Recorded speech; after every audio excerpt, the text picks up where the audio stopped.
Marcus Rashford. Oh, glorious! That is a special one. Boom, bam, bam. President Chadi here for another installment of the United Hour. We have a full house today, but I mean, it should be told we have a lot to talk about. We have a lot to talk about, a lot going on in Manchester United world and in Manchester United circles.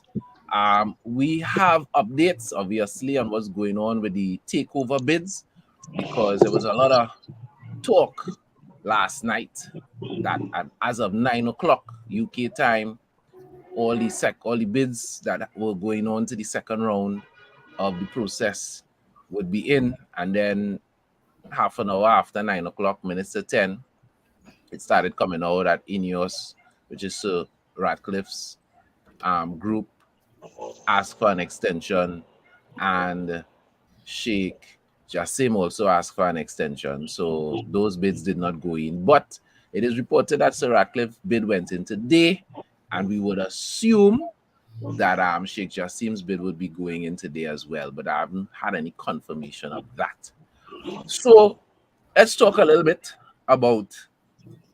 Actually, let me introduce my guest, and then we'll get into the weeds.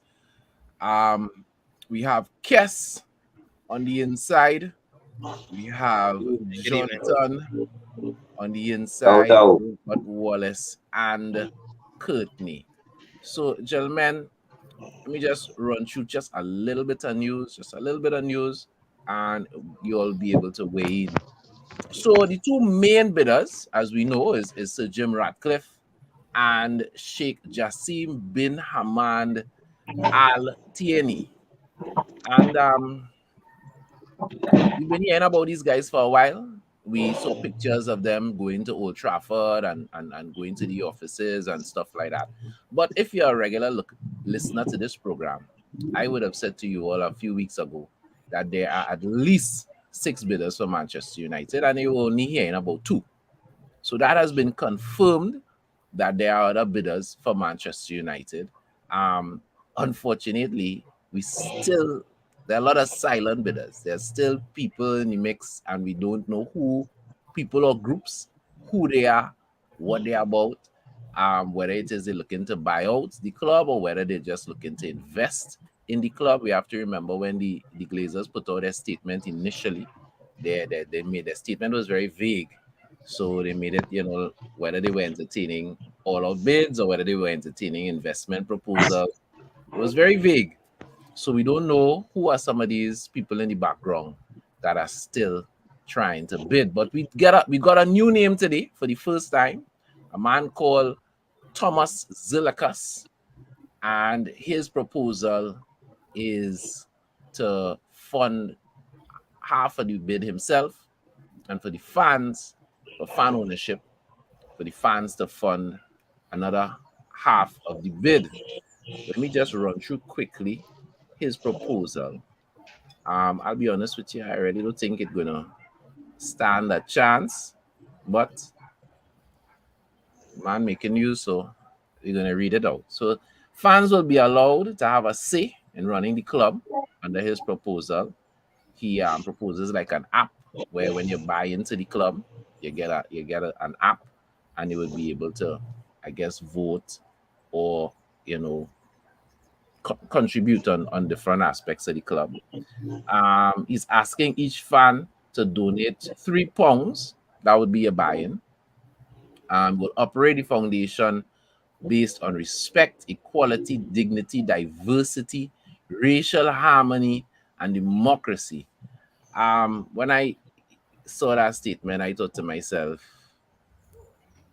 "Yeah, Trinidadian." He sound like a out of touch Wokester to me, the kind of person I want own in Manchester United.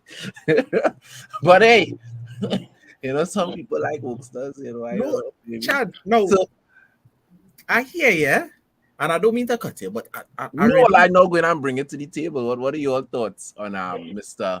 Zilikas? Because we've spoken about Sir Jim and Sheikh Jassim already. So what are your thoughts on Zilikas? Go ahead. It's not a bad idea, though. It's not, especially at a price point of £3. It's not a bad idea.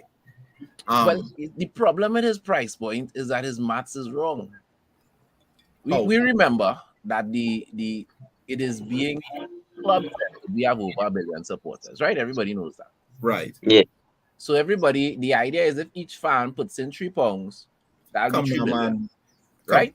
Hold on. And he gonna pay the next 3 billion, right? He's made it clear he will put in 3 billion. Right. And that would pay the 6, right? And which is, we all know that is what the Glazers would like to get the club for. Yeah, that's what they would love. That's the ideal thing is $6 billion.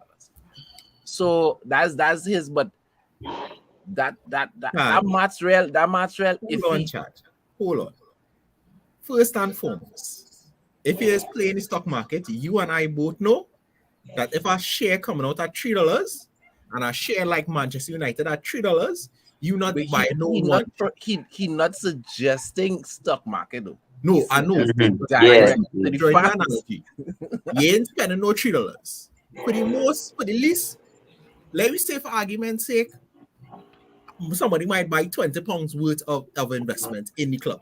No, I agree with you. I understand what you're saying, but that's not his proposal. My question is, maths could matter if he changes tweak it a little bit, and if he says okay shareholders, but then obviously who you would pick for shareholders, you'll have to pick card holding members of the club. You don't just want anybody who just buys it up because it's an investment. If you say that's crazy, you have to make sure it's fans. He go how to work out all our maths.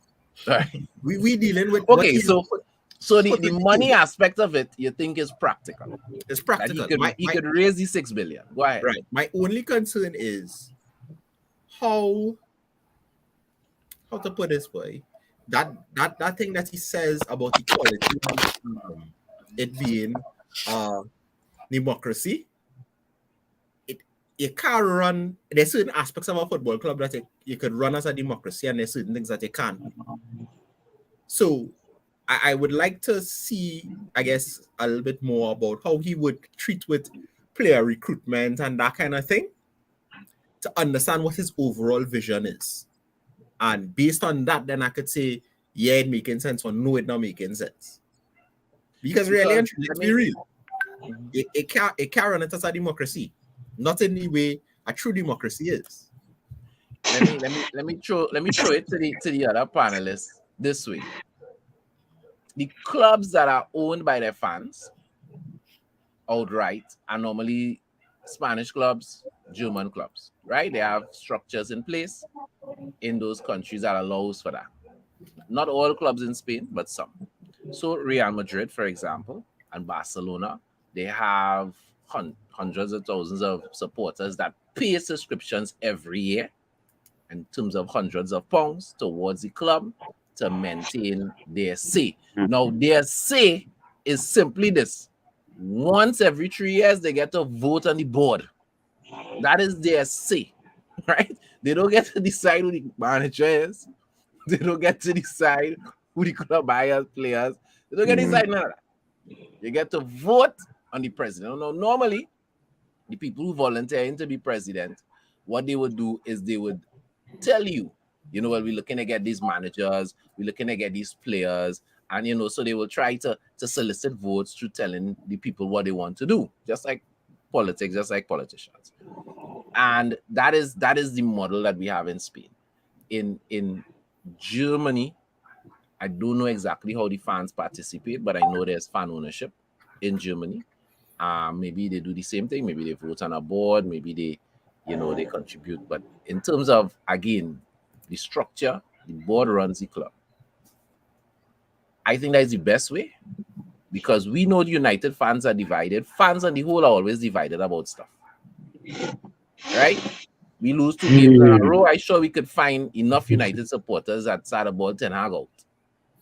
You know what I'm saying?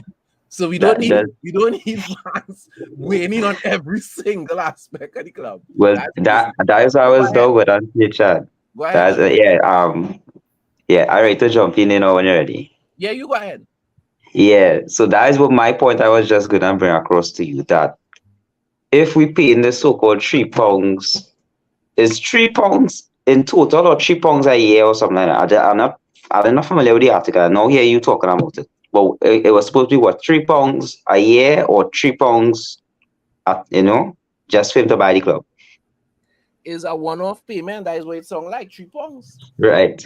So when we do this, right, that means he say he created the app and we'll be able to vote on the app or whatever in terms of the same thing like what you're talking about in terms of voting on who on the board and that kind of thing. When let me see we having a bad run, Ten Hag having a bad run, and everybody come and say Ten Hag out and they fire Ten Hag now. What are we situation, you know? That is the question. That is the question. Hello? Yeah, so that is the question. That is the question. Worry, you only Yeah, see that. yourself, but everybody's seeing and hearing you. Who else? I like the initiative, you know. The initiative is a good initiative, but it has so much things that could go wrong with that I don't know. You like the idea of fan ownership? Yeah, I love the idea. It's a good initiative, but there are so many things that could go wrong with that. I don't know. Like Courtney, you feel you need a little more details. Yeah, exactly like what Courtney was saying. We need an actual proper description of what is going on with how we're going to operate on this new basis. All right, cool. Guess, Dr. Man, what say you? I agree, right? That fan ownership, partial fan ownership is very, very appealing, right? But until we get further details, I see down a road like what Barcelona on right now, right? Now we go and buy the referees. So man, it's hard in here, boy. Right? It could be worse. It could be worse than that because Manchester United is a commercial powerhouse. The Glazers and them know that, right? And I think that is one of the reasons why it is at least 2 members of the Glazer family don't want to relinquish hold, right? And and you mentioned 4 to 5 other bidders. I honestly believe that Thomas Guy is one of them, one of the 2 of them that I particularly read about, right? I think Elon Musk is one of them. That they want to finance the Glazers to stay in charge, right?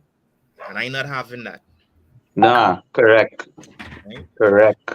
Where Ratcliffe and the Qataris are concerned, I've been reading silently, all the developments, everything during this week and thing. I even saw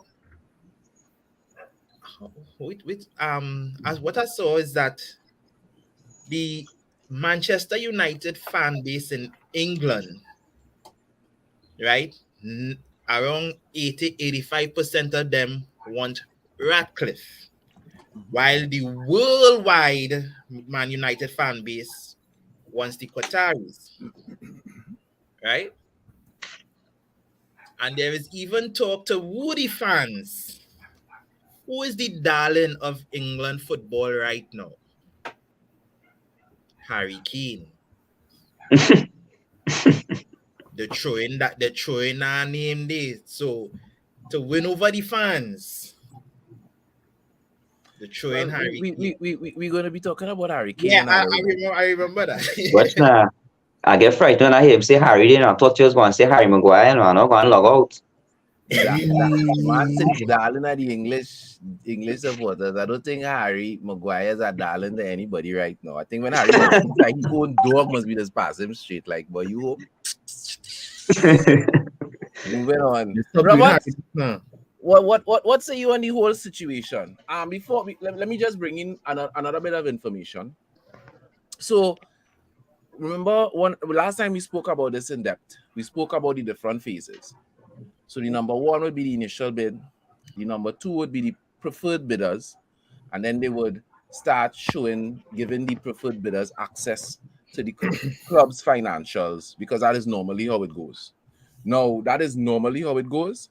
The Rain Group has not made it clear that after the second round of bidding, that these people are gonna get preferred bidder status, and they're gonna start to see the financials of the club. So we have no idea exactly what is going to happen next. I wish I could say, well, yeah, with certainty, this is what is going to happen after all the secondary bids are in, right? They're going to weed out, they're going to pick the top 2, the top 3, the top 4, and they're going to start giving them access. We don't know. We have to wait and see. And I think that is intentional. I think the Glazers are intentionally doing it this way to try to get the people involved to compete, because when you don't have clarity, you're kind of shooting in the dark, right? You don't want to go too low because you don't want to be excluded. Next thing they say, well, all right, is the top 4 bids we're going with. You want to make sure you're in the top 4 at least, right? But if you don't know where's the next step, you're unsure. And if they, so that is what I think is going on. I would like for all of us as United supporters that we'd have more clarity on what is the process. All we know is that there's the second round.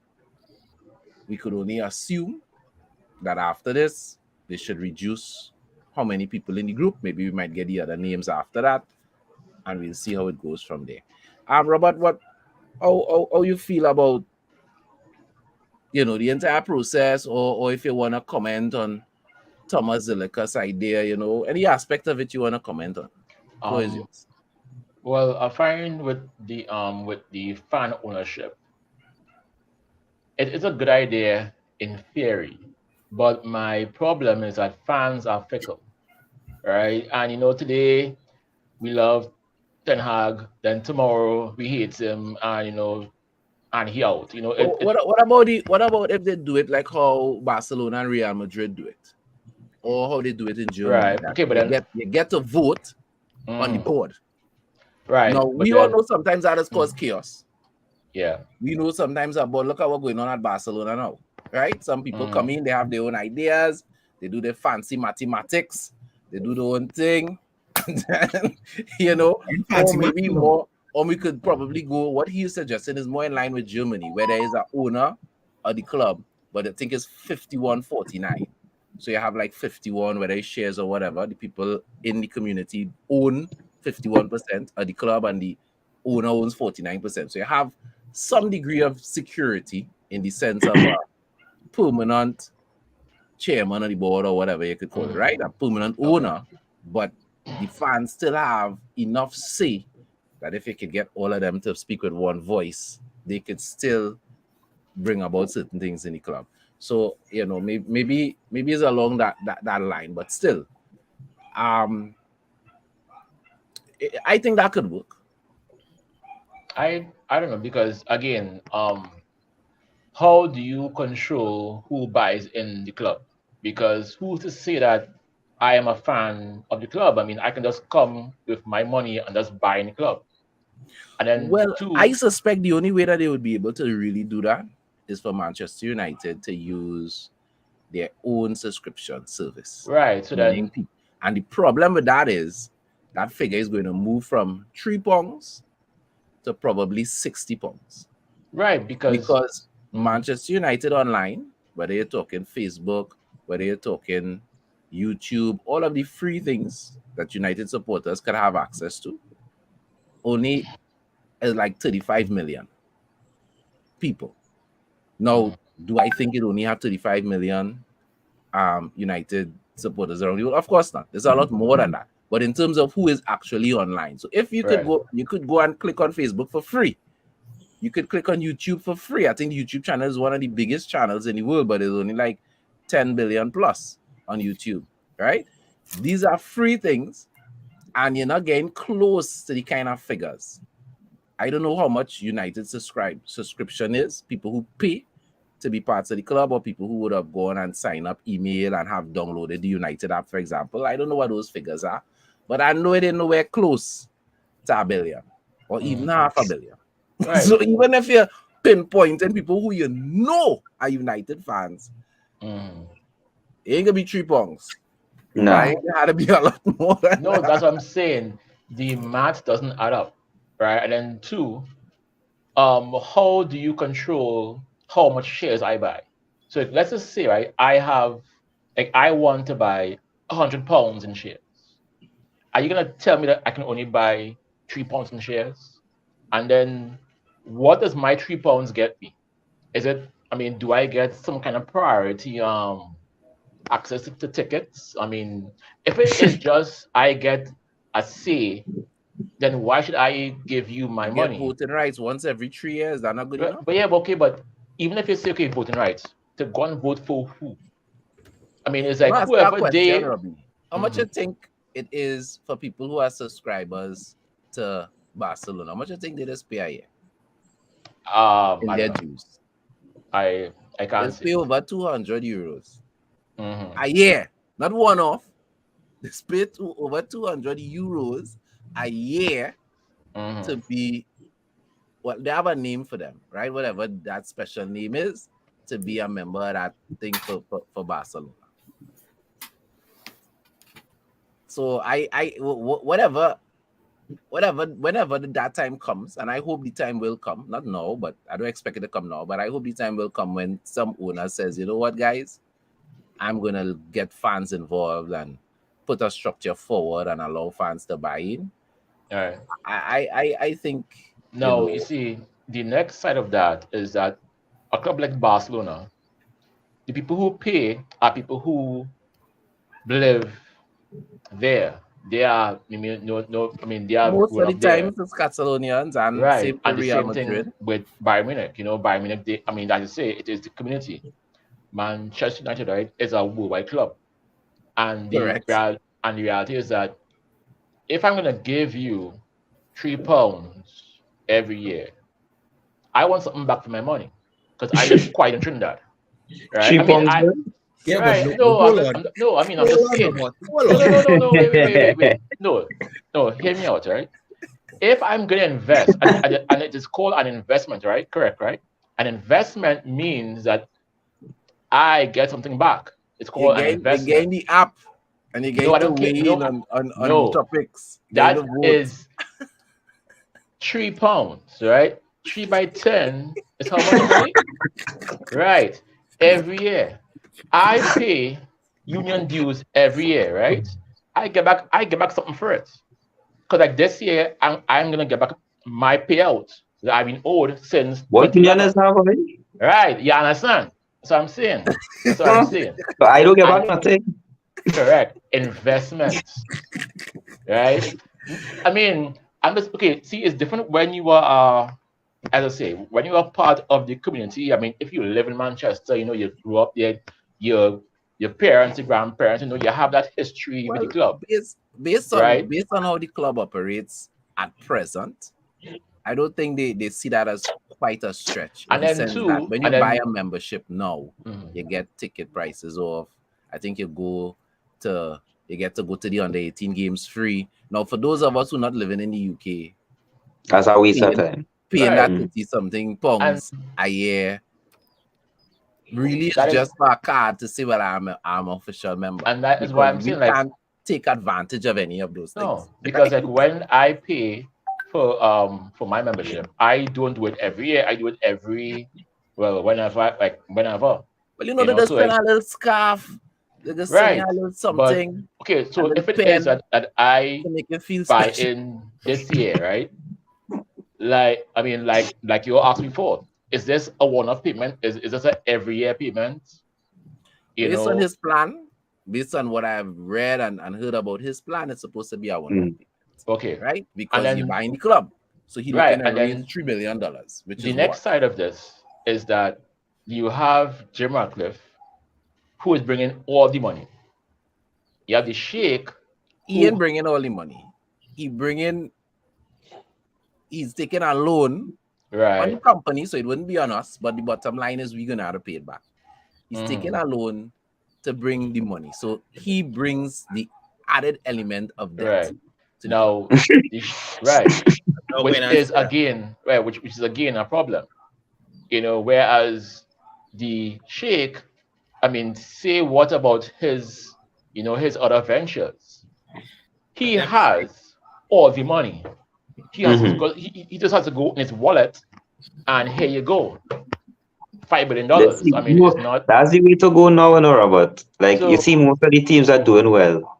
They have like rich owners. Like look at what happened to City when they changed owners, when they got the Sheiks. Look at what happened to Newcastle. It's not If just you about have an having owner rich that owners. have no debt and you don't you close your and say, wait, boy, I'm gonna pay back that money. You don't have to worry about how the Sheik. Exactly. Them have You know what that. I mean? It's And not then just too, about rich owners, and we have to remember that.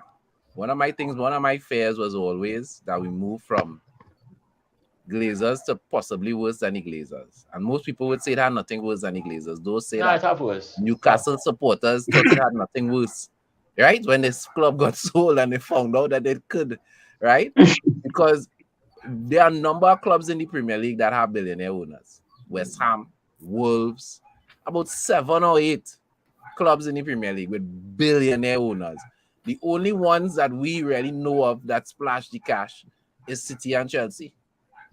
Everybody else run their clubs like a business, even though they are billionaire owners. So just having a rich owner don't mean that they're going to come in there No, and and make spend it the rain. money. You understand I mean, what I'm saying? I'm not saying no, but it is far easier to get involved with someone who you Who know could buy out the has club, buy out the right debt. up front Yeah. without having to go and borrow money.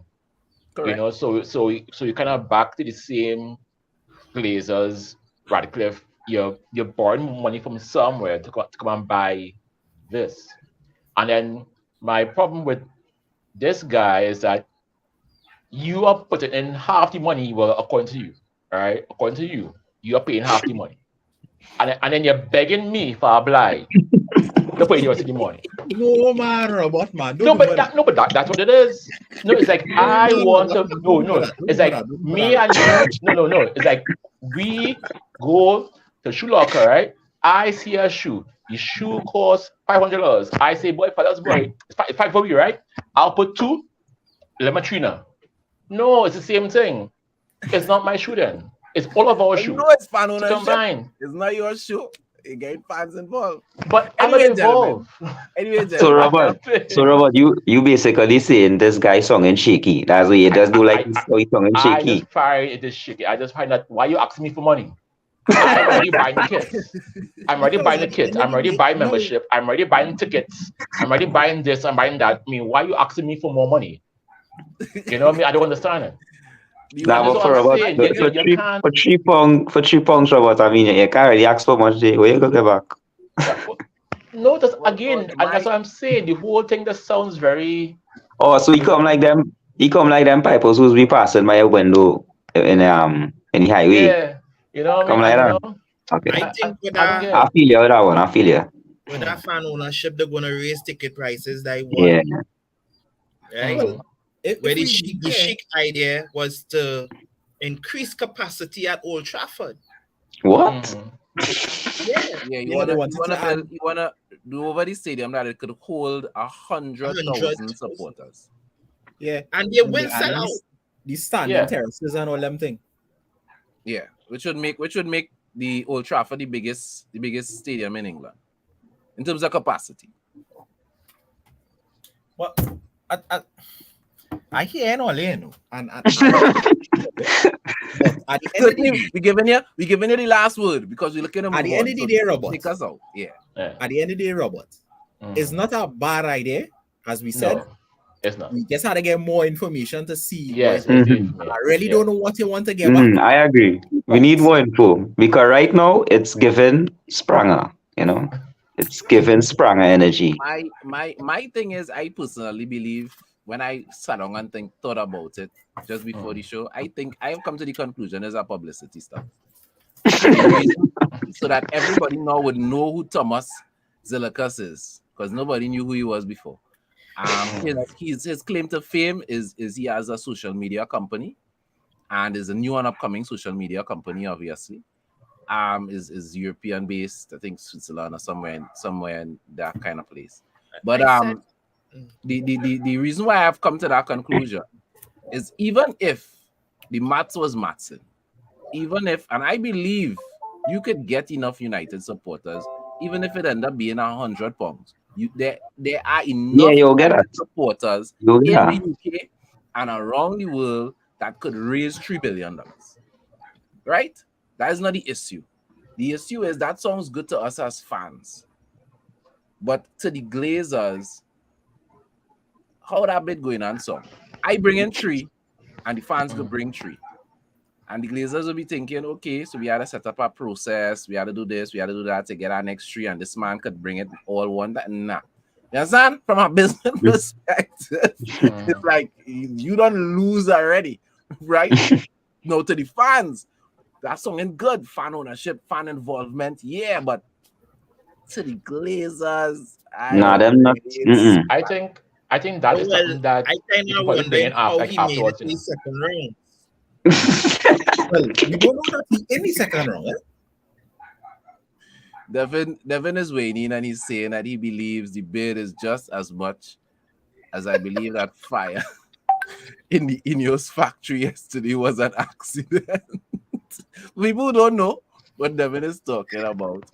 Ineos is mainly an energy company, and they had a major fire in one of their, I think, American plants. So there are some people that are suggesting that maybe it's an insurance scheme to get some money to bolster the bid for United, all kind of stuff. You know what goes on with United supporters? There are lots of us. So as soon as something happens in the world, we find a way to tie it to Manchester United, right? That's good marketing. Whether or not the factory at the Ineos, the fire, at the Ineos factory has anything to do with that conspiracy theory or not, I don't know. Moving along, let's talk about Harry Kane and Osimhen, sorry. Now, a lot of people rumors have been flying in the UK that Harry Kane to United is a thing again. We all know 2 seasons ago, Harry Kane to United was a thing.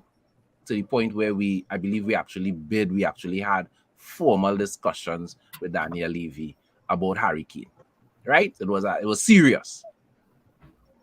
Nothing came of it. Now, there's the talk Harry Kane to United. There are some people that don't like the idea of Harry Kane to United. Oh, he's too old. He too injury prone. He had his time to come and he didn't come. And they like the idea of You get it wrong, Harry. They like the idea of a younger, more aggressive, fresher player. And there's even some people that have said that Harry doesn't necessarily fit into Ten Hag's system. I think Ten Hag's system is fluid enough that Harry Kane could fit into the system. So I don't think that is a legit argument. Mm-hmm. Osimhen is banging in the goals in Italy.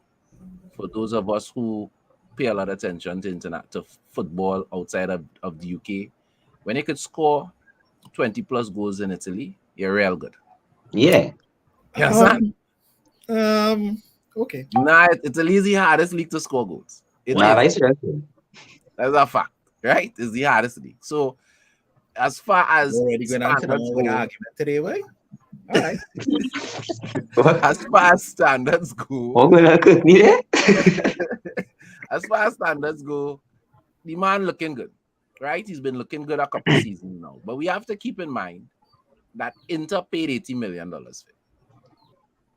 So when we hear the evaluation of 150 million, we can't just write it off as them fellas crazy, right? They just buy the man season and a half ago for 80 million. They're going to want a return on the investment because they really, despite his performances, despite them being over 10 points ahead in Italy.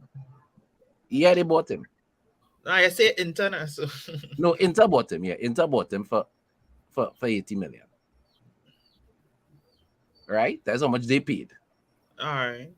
So when they call 150 million, we had to understand that our figure really not that crazy. And then of course we have Daniel Levy, who we know is over 100 million, right? If you're looking to go for Kane. Devin is saying, I'm all for Victor. He's younger, and you don't have to deal with Daniel Levy. That may be true, but 150 million is still plenty money, right? You could probably get Kane for less than that. I don't know. I know what the hype of him. Like because he had the tricky thing with buying strikers from The outside. hype of Yes, who? Harry Kane or Victor? Victor. Right. I know what the hype because it has so many times we learned the hard way, and not just United. I'm talking about Prem teams on the whole. A striker could be how good in Italy, Germany, wherever. When you come in the Prem, is a different scene. So 150 million, nah. But I'll put my money on Kane. I rather take that chance with Kane, a proven goal scorer in the Prem. I'll take my money and spend it on Kane. Sorry. That's All just right. my Cool. Now, Kes, there are some people, their argument is buying Kane right now in this team that is on the ascendancy under Ten Hag is like when we got Robin Van Persie from Arsenal. and we saw it worked. Guaranteed 20 plus goals. He's gonna guarantee. Now, let's be real. Kane has been a consistent performer in the Premier League for the past 6+ years, right? So their argument is you get Harry Kane in right now, guaranteed 20 plus goals added to what the team is producing. We sure we win in the Prem. I ain't gonna take it. What are your thoughts? Alright, let me say this, right? I was one leaning more on Victor for the past how long, right? When I hear that United interested in him and stuff and thing like that, right? You're watching Kane in this Tottenham side, and Kane looks, to me, the best time for he was to move was that year when Man City took Grealish instead, right? He's still putting in goals, yes, but he something off of him. No, seriously. But when I saw him play for England today, there was a fire back, right? And I don't know, fresh pasture, meaning come to United, that fire might come back because yes, he is a constant performer, right? The thing about Osimhen, I think if we get Osimhen, no, just now, before Osimhen, I think United board gonna make a decision concerning Mason Greenwood before if they decide to go for Osimhen. Just now, I appreciate that point that you brought there. So you are saying, let's just say for argument's sake, that we decide to keep Mason and reintegrate him into the team and into the strike force. You think that would affect us going for a striker? Because to me, even if we keep Mason, I still think we should go for a striker. No, Regardless. they'll go for the cheaper option. They'll go for the cheaper option, which is Kane. All right, okay. I understand what you're saying. Go ahead. I agree with that. Yeah. Right? With Osimhen now, they're going to have to sell off Maguire, Max Sauce. That's a good thing, though. Huh? That's a good thing we said, Harry. I don't know about Harry, but I know Max Sauce gone. Right? Newcastle won 30 million for him. Take it and run. I have a real issues with that statement there, Kes, but we will move along because we're not talking about Scott right now. Scott is one of my so that means players. we have 2 for Kane then. So it's me and Kes. 2 for Kane. All right, cool. Robert, All right. what say you? Kane? Oh, honestly, I mean, over the weekend, I know I was talking and so on, but I still find we should go for Ivan Toney. Ivan Toney, to me, he is younger. So he is far better. You are none of the above. None of the above. Because to me, Ivan Toney, to me, can come into this team. Yes, okay, fine. He have his gambling problems, right? But it's only gambling. I don't gambling problem. I don't get the big deal. Yeah, we have enough problems right now, but I feel we can't take that next problem, No, England forget him. He is back on the England national team. Right, and you see, right. So I don't see the issue. Because to me, he will cost far less than Harry Kane. Exactly. He is younger. He's younger than Harry Kane. And to me, I think Ivan Toney still has a way to go. I think I think if we bring him, Ten Hag and our striking coach could improve him. yes, And he would actually fit into the system brilliantly because Yes. he does everything that we want out of our forward. He could score Exactly. goals, he could press, and he could pass the ball. exactly. All right, You know what I mean? So, and I because to me, Osimhen is coming from Italy, and like you all said, it is no guarantee, right? Look at Timo Werner, pop down. Lukaku, pop down. Shevchenko, pop down. No. João Chenko. Felix, Chelsea was this. You were Chenko. Chenko was up. Shevchenko, pop down, right? The club port, not him. Take from AC Milan to Chelsea, man, pop down. Putting Crespo, pop down. Oh, Falcao, pop down. I mean, Oh God, and the oh God, list don't remind me could about that go one, on man, boy. and on. I mean, so to me, I don't think we have time to really I think the risk take is chances the risk is We kind don't. of a high. because Higher. remember With Victor. Chelsea will go again. Liverpool, I think, will do something. Arsenal will do something. City is City. I don't think we have time to gamble. So to me, I would go for Ivan Toney, bring him in, and I think we'll be good. Because again, you would have the chemistry with him, Rashford, Sancho, and or Anthony. Yeah, the you have English players you Garnacho. were calling with, yeah. And even if you do bring back Mason, you bring him back in the fold. To me, you have 6 good young, Very good talented attackers. Yeah. the next 3-4 years. Courtney? I so glad Mason coming back, eh? Well, you know that I'm a player. You know that. I'm a boy. Listen, Oh, let me mine, count you know, chickens the personal life a little shaky, but, you know. Like we don't count it with chickens before it hatch. We still sure to come back yet. I would like to see him come back, Hey. but he's sure to come back yet. Courtney, I spoke to Mason on the phone last night. He said he's coming, okay? Right. All right. Okay. When you were there, though. Yeah.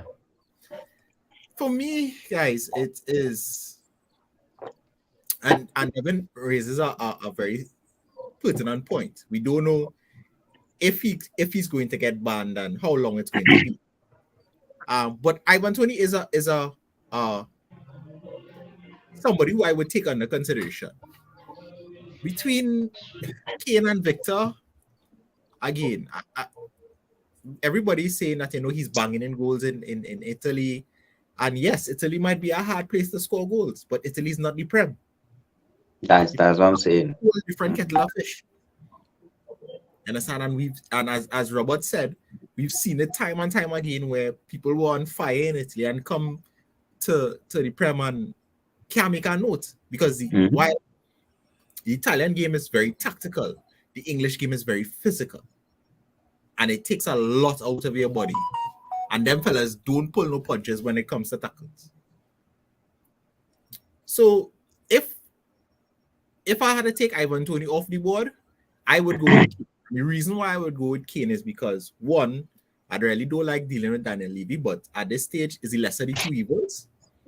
And we know Kane is a proven goal scorer in the Prem. He could handle the pace.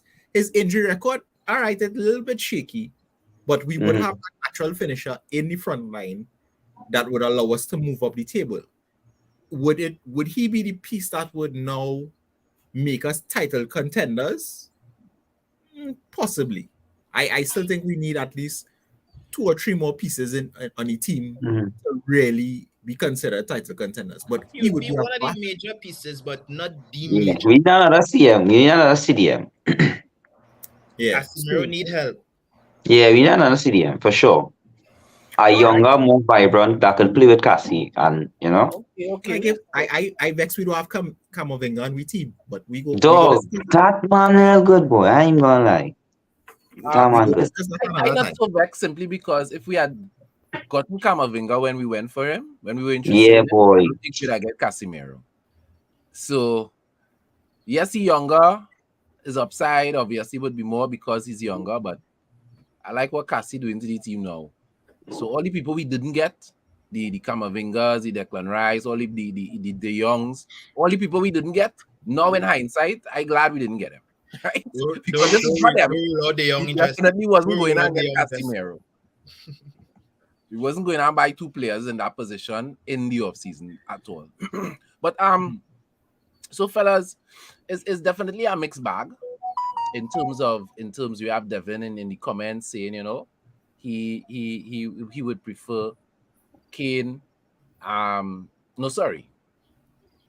Victor. He's all for Victor, sorry. And most of you all on the panel say you all would go with Kane, and then people like Robert who's like, yeah, none of the other. Robert picked that. A and B picked C. My challenge with Kane, and I do agree that if we buy Harry Kane is buying guaranteed 20 plus goals. That fire in his belly, I think that Kes spoke about. When I see Conte ripping into this team, into the Spurs team, and Harry Kane is a leader on this Spurs team, it really has me wondering what we going on by though, right? Because this is somebody who has played most of his professional career at this club. He says he loves this club, and if it's hard for him to wake his mojo up to play for this club, will he transition and bring that fire? No, I'm not saying he wouldn't, right? I'm not saying he wouldn't, but I think he just fed up on losing. Like, it really had to be top scorer every year, and your team. Relics, boy. The sort of the trophy case in Spurs. All right, fair enough. So I want to bring in another person that we've been linked a lot with, which is Mason Mount. And I just want quickly to go around and for you all to give me your thoughts on Mason Mount. Kes, talk to me. Mason Mount to United. Now, in case people are wondering why that is getting traction. Kes, that's gonna laugh one time. The reason that is getting traction in the UK and in the press right now is because Mason Mount has refused to sign the contract that Chelsea has put in front of him. Right? He has been in negotiations for over a year with Chelsea, and they have put a contract in front of him. Clearly, he doesn't think it has enough zeros at the end of it, or whatever the other issues are with the contract. He has refused to sign the contract. Now, we need to keep in mind that Mason Mount, like Scott McTominay, joined Chelsea at a very young age, and he has never played for any other football club. So you're buying a true blue blood. Now, does that mean people can't change clubs and obviously play with passion? And of course not. But just putting that out there, right? The only club that Mason Mount has ever known is Chelsea. He joined Chelsea as a little boy. So, talk to Kes. Would you, Mason Mount United, interested, not interested?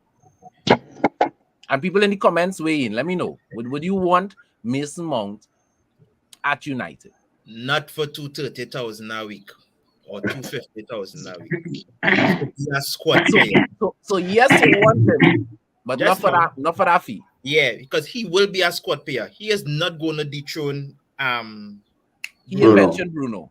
Nah. Right? But if we look in that way, I would still place Tielemans or Maddison ahead of him. Yeah, but Tielemans and Maddison are more deep lying. Mason Mount is more of a 10. He's more of an attacking player. So they're not exact like for likes per se. Well, Maddison, right? But if he wants, we can talk to him, and if he wants to come, if he's interested, tell him, okay, I'll give you 180, 190K a week, and your performance levels will bring it up. Right? Because you're gonna be a squad player, not a starter. Yes. I feel you go higher as a Spanish if you take over United. You know? Go. Oh, you listen, man, I'm going 200, boy. Oh, you go ahead, Josh. Talk to me. What say you? Along the lines with what Kes saying, I agree with you to an extent because so you like Mason Mount as a player, but not he is a good player. But he right when what Kes is saying, he's right. He's gonna be a squad player. He's not gonna be a starter. So, but I mean, there are real squad players who get 230, 250. So he's young. We don't know what the new owners are going to do, but we know that Ten Hag had instituted a policy that he wanted to keep people's salary around capping around 200,000 a week. So clearly, if you want to now come into the club, we ain't prepared under Ten Hag to pay you Sancho kind of money. You know what I mean?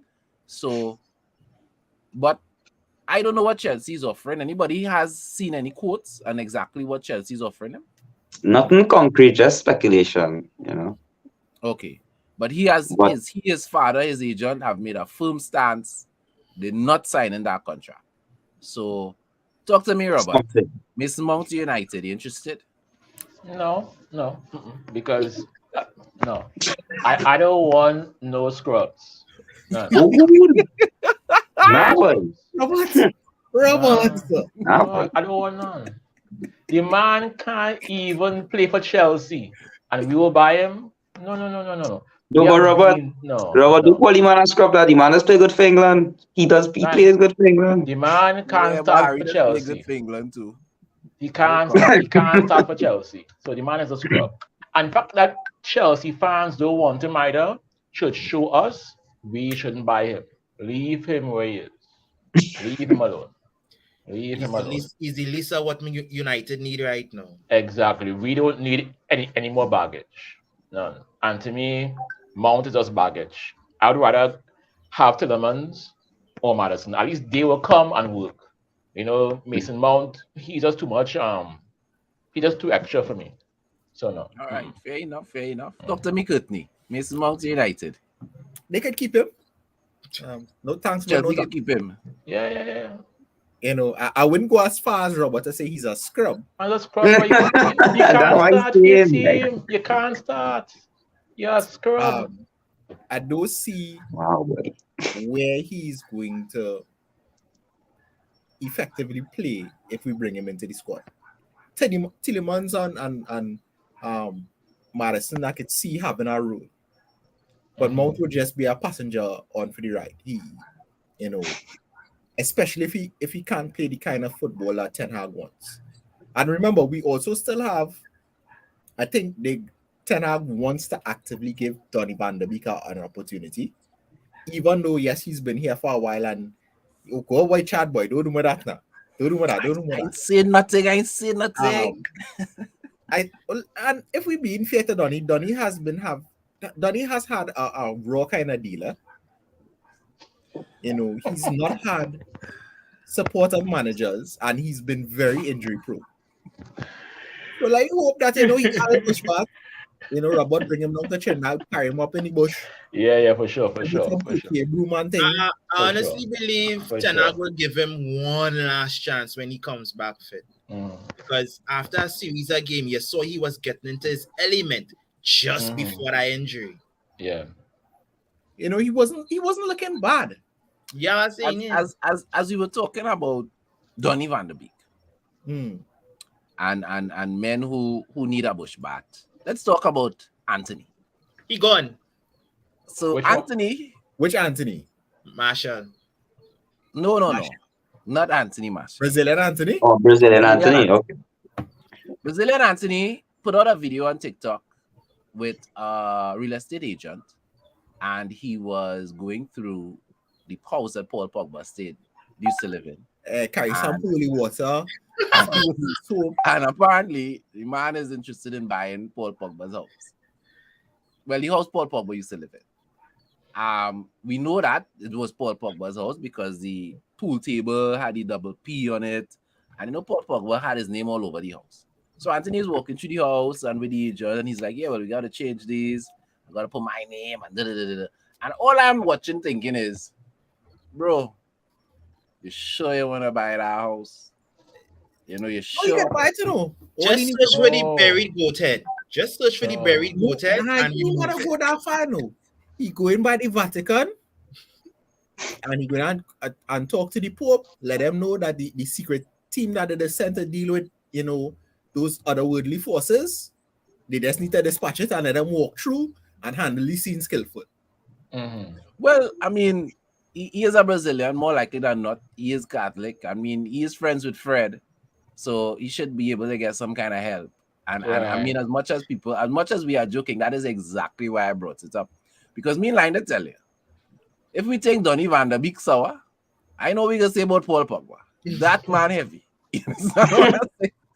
That man real heavy. I And I speechless. really wouldn't be in no hurry to go and live in his house. As nice as the house is, I ain't lying. The video look good. The house look good. He's still hiding from the mob. Anybody know? He's still hiding from the mob. They still want to kill him.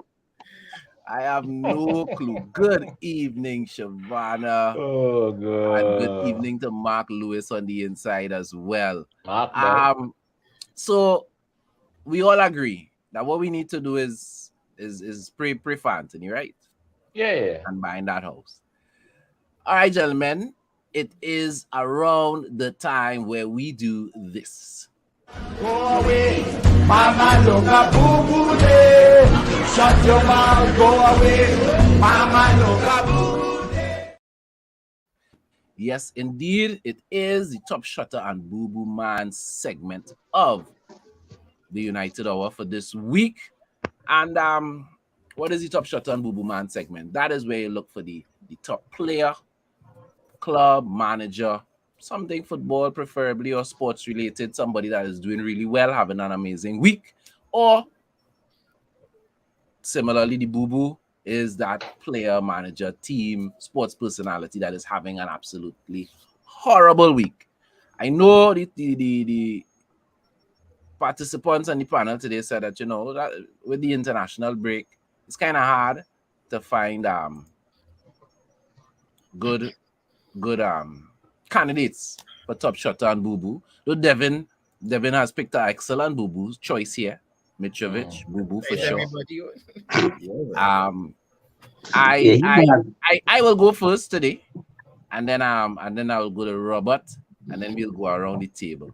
So for me, my Top Shutter is Marcus Rashford. Finally understanding that it is more important for your longevity to take a rest when it is international break. I think Sir Alex would be proud. We all know under Sir Alex, a lot of top players suddenly used to get little knocks and injuries when it came to international break, and they were the first name on the team sheet for the first game back. And I expect no less. I expect Marcus Rashford to be right back in the team. And I have to give Marcus Rashford kudos for that, because for too long, he used to be making himself available for England every time they call, going with injuries, and then man getting play on the bench. So what was the sense, right? So after Marcus Rashford is my Top Shutter. Very impressed with what he's done this term here. My boo-boo of the week is going to have to be Crystal Palace. I think that Crystal Palace pulled the gun on Patrick Vieira a little too quickly. Yep. I have a real issue. You see, I don't mind you say, okay, you find the club is not doing too well this season. But you bring back Roy Hodges, who barely keep you up from the drop last time around. That is a backward step. You don't fire a man and make a backward step. No, but I don't understand that psychology. That ain't making no sense to me. Anything. As a big coach, though. No, he's a big coach. Roy Hodgson is a relegation specialist. Yeah, no, seriously. In relegation, though. Patrick Vieira don't have the team in relegation. No, but the thing is, if you watch their fixture list, they had a 8 or 9 game run where 10. they had really tough opponents. Their next 3 fixtures are teams that are in and around them in the table, which they could get points from. No, so I just have a real problem with I think what happened with them, Chad, is that because normally when the relegation battle is usually 16, 17, 18, 19, 20. But because of how tight the table is, I think it's a 5-point or 6-point difference between the person who's at the bottom and the person who's in the middle.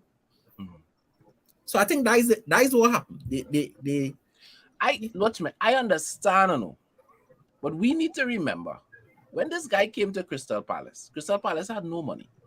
He used his connections. Throughout the Premier League, he got loans from players. He players from Arsenal. He got players from Chelsea. Yeah, he made some good signings. And took this club that barely missed out.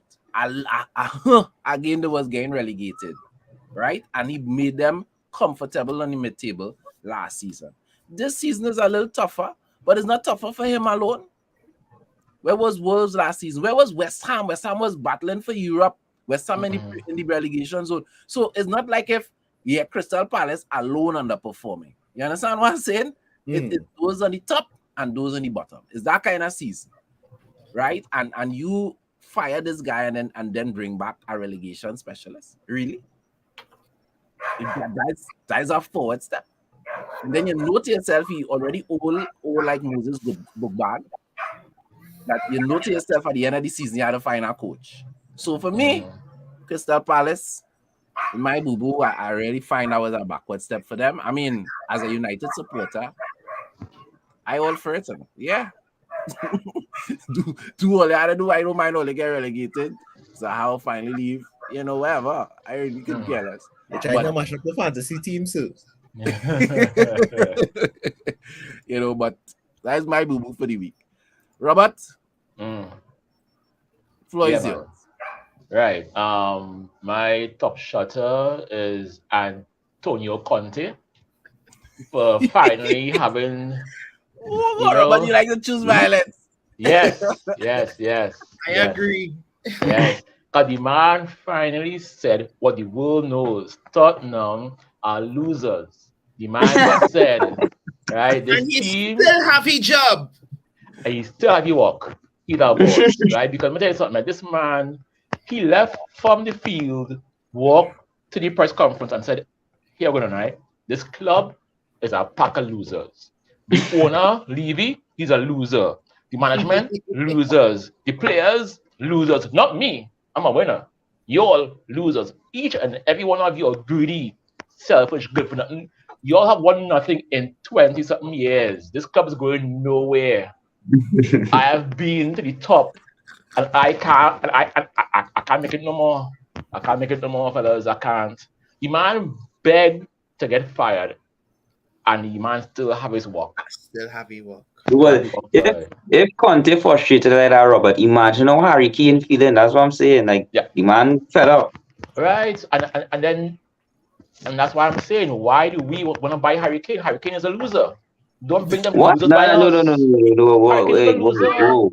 Whoa. Harry Kane is a loser. The man missed a penalty at the World Cup. He's a loser. The ball still wow. You already went there, boy? It's still up in need space. a culture switch. Dog, the man is a loser. The man just need a change. The man is a loser. The man cannot inspire a goat to go and eat grass. He's a loser. All right? Robert. Antonio Conte is my top shotter because he is a boss. I love it. Right? And my boo-boo of the week, is this? No, yeah, there you go. We need no audio though.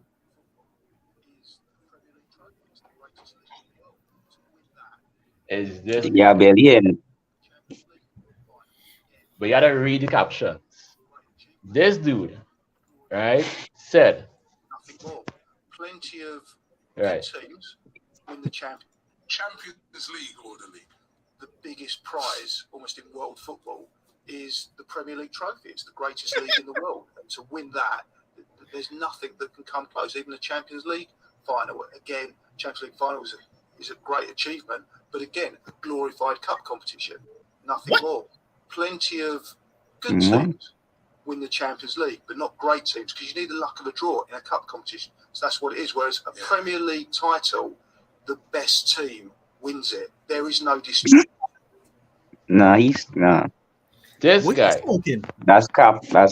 This guy is the ultimate boo-boo of the year. This guy. Let me tell you something. Arsenal fans have reached a new level of low for me. A new level of you say that that the Champions League is a glorified cup. competition. Coming from a man, right? An Arsenal fan. Arsenal, who have never won Champions League ever. Never won any European trophy. Never. Not Europa, not nope. Champions League. Nope. They never even get a blade of grass in Europe. No, nothing. Oh, wait, they don't even have a cup winners cup or nothing like that, way? Nothing. Right? And the man says this piece of mess. No great team ever won a Champions League. Dog. The kind of great teams that won Champions League, we had two great teams. Barcelona, that team that beat us 3-1 was a great team. Real Madrid won Champions League 3 in a row. Great teams. And this bald-headed bastard, right, of a man, when I come and talk about, Champions League is nothing, dog, you are the boo-boo of the week. You are demented. You know what I'd like to, it would be interesting if at the end of the season, Arsenal don't win the Premier. They win nothing. Mm-hmm. And they end up in Champions League. I would love to hear what he had to say. We had to fight. We had to watch. Robert, I'm giving you that responsibility. At the end of the season, right? Make sure and record him. He'll be on the FTV again. Yes. And let me hear what he's saying then. That's what I'm saying. I don't understand these. Because if it's just a bogus cup competition, it really shouldn't matter that they'll be playing in it next season, right? That's right. It shouldn't matter. It shouldn't be that interesting. No. See, sour grapes. Sour grape, man. Sour grapes. Sour grapes. Oh my goodness. So all right, as your top shutter, Anthony Conte, and your boo-boo is whoever that President Chad, just allow me this point to interject before the top shutter and boo-boo man. It has been breaking news. It has been alleged that Bayern are ready to fire their coach and bring Thomas Tuchel. He gone. He gone? Nah, he gone. Nah, he ain't gone yet. It is. Fabrizio Romano came out and said they are having conversations, and when a club could put it out there that they're having conversations to fire a coach, he'll be gone soon. Yeah. I studying where Bayern is in the table though. Just now, eh? I had a Bayern first, but they're close. They're too close for comfort. Who? Dortmund behind them? Not just Dortmund. They have another club as this well. is the last thing I get from Fabrizio Romano. Exclusive news confirmed. Thomas Tuchel becomes new FC Bayern head coach. Full agreement in place. He has already accepted the job. Contract agreed. Okay, well, it's not alleged. It's done. It's finished. Thank you, Shavana. Bayern a second. I know seen it on ESPN here. What? Yeah, breaking news. Bayern Munich has a new coach. I mean, that was talking to Tuchel long time, since before the turn of the year. Yeah, well, we have been hearing rumors in the football world about Bayern having issues with Nagelsmann. We have been hearing that for a little while. I think what happened is now they have a German coach that is available on the market when Chelsea let him go. So that probably just speeded the situation up. Because it's one thing to want to fire your coach. Probably something Crystal Palace could learn. It's one thing to want to fire a coach. You need to have a coach to replace him, right? A proper coach. You don't just fire me and just so. I know how it is work. That'll help you too. But okay, nice breaking news, Courtney. But you next. Go ahead, talk to me. Talk to us. My man for this week, Los Angeles Lakers. After all they going through, thing you trade this one, that one, or they're still in making the playoffs, right? Second season in a row. You know why? Alex. Do you know why?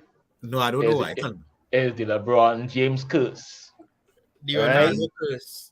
It's the LeBron So he's like the Pogba basketball then. That's right. When you hire LeBron James to be on the team, you turn into losers. You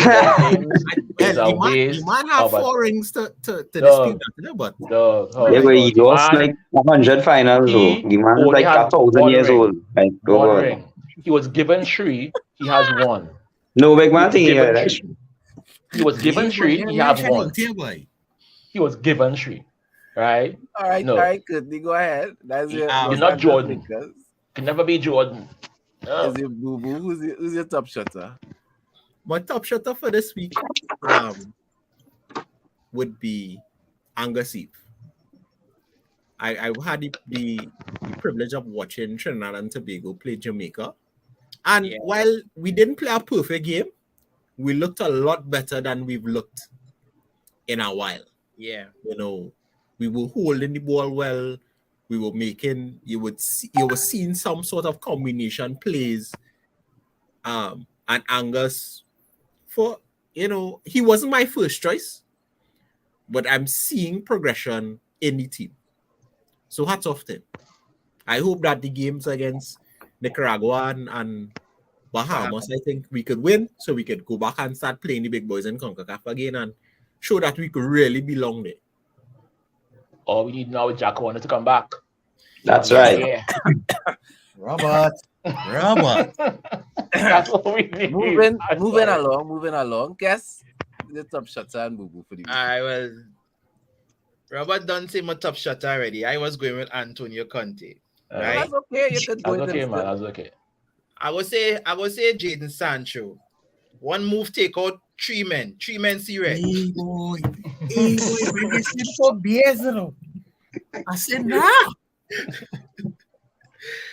Everybody was playing checkers. Jaden was playing chess. But Boo, that whole Fulham team. I'm not gonna lie, they had United at the mercy. Right? Okay, penalty. One player see red. Right? If we score the penalty, it's 1-1. Fulham could have still win that game, but no composure. The whole team, the manager, Mitrovic, they lose their head. Right? The studying is the quarterfinals of the FA Cup. They're not studying the repercussions after. In the league. I think them is 7th in the league. No manager for 3 games. Mitrovic might be more than 5 games. I think they say the minimum is 10 that he gonna get. Mitrovic. And I like Mitrovic. Yeah. But he deserves it. You can't be on the referee like that. You can't. Right? The FA could they not say allow Bruno get away, but Well, you see, it wasn't the same thing. It wasn't the same thing. No, it wasn't. The same thing. The man grabbed the man. Bruno grabbed his jersey. That's So okay. it's the That's same the thing. lines, man. We don't care about it. Right? They go make Chelsea come back up in the European places. I don't want that. Right? Actually, you should want that because and they were doing so well. They were doing so well in the They were league. shooting above the weight. That Andreas madness playing well. there. The only positive that might come from that is Fulham have a young striker there that they normally just bring off the bench. He should probably get some starting time now. Who knows? Who knows how things will go? But He might be on a run. that's a really good shout. Fulham for the boo-boo. That's a good shout. As you mentioned, starting striker, I kind of watching one for is Everton, boy. Is Everton? It have a young fella named Ferguson, a young striker. Everton, yeah. Mm-hmm. Yeah. He's not a bad shout, eh? Just saying. Well, scoring a goal in of itself is a miracle at this point. I said Chelsea don't go from 10th yet. A man will kill me. So top shutter, boo-boo. Honestly, my boo-boo, I don't know how I could say Fulham. My boo-boo for the week is the FA boy. Like, how the FA go and charge Rito? Like, I don't understand. Charge United for? Apparently, yeah, apparently for endangering the referee or something like that, because they surrounded him. I don't know. I was trying to read it before I came online, and I was like, what kind of... But we try to protect it. We try to save the referee. That's what I'm saying. We try to stop the man from getting sweat. Just go and get sweat. Mm-hmm. We were stopping him from getting sweat there. I said, what kind of shopping is the FA doing here, boy? We get in charge, and they didn't even say the extent or the fine or nothing. They just say that they charge us. Mm-hmm. And we have 24 hours to respond. So that is my boo-boo, the FA. Fair enough. Yeah, the FA unfair with that. With the VAR this weekend going here, they have more than enough reason to be the boo-boo, to be honest. Well, bro, let me be real. VAR did get something right this weekend. Correct. Yeah, I ain't gonna lie. They got it right in that FA Cup game. Yeah, as well. True. I wasn't sure who was going to make my top shutter, but yeah, I had to go with VAR this week, boy. VAR for the win. VAR had to be the top shot because that's the first time in a while it actually worked properly. Like it makes sense. It actually doing what it's supposed to be doing. And the referee on the field made the right decisions. Yeah, the referee was normal too. So the referee and the VAR go get my top shot. Sometimes I don't know who was between the EPL refs and the Europa League refs, boy, because damn, them just dropped the ball hard. For sure. Immortal Joker, welcome to the stream. He's asking, what did you miss? You missed a lot of stuff. We spoke about turnover, the ownership, the bids, about the new guy on the block. We spoke about Harry Kane versus Victor. We spoke about Mason Mount, and we spoke about Anthony needing Pogba's house that he is going to buy. You understand what I'm saying? That's crazy. I still can't understand. Is house shopping. It means he obviously sees his tenure at Manchester United is long term. So I appreciate the fact that he house shopping. But President Chad, if you would permit me, sir, I have one more top shutter. Okay, carry on. With my good friend in the corner here, Mr. Bourne. The ref, my top shutter for the week is VAR in the Bundesliga. I don't know if you all saw the clip where yes. The ref gave a player from, I think it's Hector Berlin or one of them, 2 yellow cards for simulation. And VAR pull him back and tell him, nah, boy, the man really get foul. It's 2 penalties. Yeah, I think and what made it even better was that you saw the player and the ref. They laugh about it because they understand that, sometimes we can make an error, but the error got corrected. So we can laugh about it now. It was good. It would not be no laugh if he had get a red card, though. It would not be a joke. Well, yeah, but it was good to see VAR work how it's supposed to. Thank you. So, and I think, to be honest, EPL getting they act together. Yes, they need to. It's good. Too many mistakes. And for some reason, we always getting bad calls, with VAR, Nah, it's always United, It's always United. It's not only me. It's everybody. Everybody getting. Nah, but we getting. I feel like we getting most, boy. No, because I could honestly say in Europe, in European competition, we have been, because European competition is usually way better. Officiating, but this season, we get treated harshly. People, like, subscribe, tell a friend. The United Hour on the inside. Over the weekend, there is no Premier League football, but we do have content on the program. Obviously, Sunday, we're going to be doing what we just do every Sunday. We're going to drink. You understand? So join us in the virtual bar for Old Talk United. And on Saturday, we have some Premier League coverage. We're going to be doing our EPL Rewind show where we discuss, we have 2 weeks of football to talk about what happened in the Premier League for the last 2 weeks. So we're going to be talking about that on Saturday. So, stay tuned. Stay tuned. Just no president. We have submit so we're going. I didn't forget, bro. About that time is 19 minutes past the hour. Oh, well, right. So we had that for Sunday. We will because I was hyped to start up. That's a bit subtle because we'll have that discussion soon enough.